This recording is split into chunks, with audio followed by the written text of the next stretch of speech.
Olá, queridos, graça e paz, Pastor Josias, para mais uma reflexão. E hoje a gente vai introduzir uma reflexão a respeito do livro, da carta paulina a Filemon. Paulo, preso em Roma, escreve aquilo que nós chamamos de cartas de prisão. E entre essas cartas, uma carta muito pessoal é a carta de Filemon, onde ele escreve para pedir o perdão por um ex-escravo, um escravo que havia fugido e que estava preso, mas que foi encontrado por Paulo e agora evangelizado, feito irmão. Filemon, um irmão também, cristão, e agora recebe essa carta da parte de Paulo pedindo que ele perdoasse o escravo, porque quando saiu escravo, mas agora voltava livre e uma nova criatura através do Evangelho. O pedido de Paulo é um pedido bastante razoável, porque naquela época havia essa problemática da escravidão ainda. E Filemon era o donatário de um escravo chamado Onésimo. A palavra Onésimo do grego significa útil. E Paulo escreve para Filemon dizendo que Onésimo seria para ele muito útil.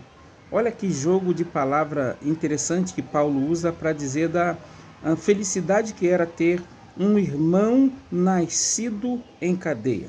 Uma carta de prisão, portanto, um lugar onde se imagina as torturas mais incríveis que se possa conceber na história, já que os romanos são pioneiros nesse tipo de coisa, mas ele se refere a Onésimo como sendo alguém útil para ele. Então, aqui fica essa lição para nós. Os irmãos gerados em Cristo sempre são úteis no ministério. E Paulo, com a graça divina e o amor fraternal, escreve a Filemon para que ele cuidasse de Onésimo, não mais como um escravo, mas como um irmão. Portanto, ainda que nós estejamos presos a alguma coisa, essa nossa irmandade nos liberta em Cristo. Estava Filemon em prisões e Paulo, o preso, também em prisões. Mas essas prisões não eram suficientes para parar a dinâmica do Evangelho, ao ponto do apóstolo dizer que as prisões serviram para o aumento do Evangelho. Ele pregava o Evangelho mesmo em prisões. E por falar em prisões, quando estava preso em Filipos, ele prega de forma tão veemente que a cadeia é abalada, um terremoto acontece e todos são postos em liberdade.